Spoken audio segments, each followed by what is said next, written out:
Hey everyone, in this video I'm going to compare Cove and SimpliSafe. Cove and SimpliSafe are both popular home security systems, but they have different strengths depending on what you're looking for. Cove is known for its simple setup and helpful customer support. It offers professional monitoring, mobile alerts, and touchscreen panels. You can customize your system with motion sensors, door sensors, and medical buttons. Cove also has no long-term contracts and often runs promotions to lower upfront cost. However, it relies heavily on monitoring subscriptions, and smart home integrations is more limited.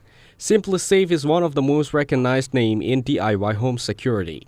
It offers a wide range of equipment, including door and outdoor cameras, video doorbells, and environmental sensors.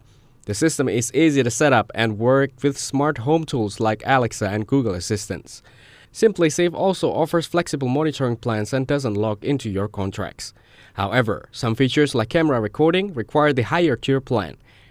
In my opinion, Cove is best if you want a quick setup, solid support, and simple protection without paying too much upfront.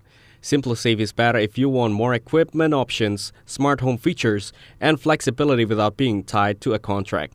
Thank you everyone for watching this video. Hope you got some value. Make sure to like the video and subscribe. Goodbye.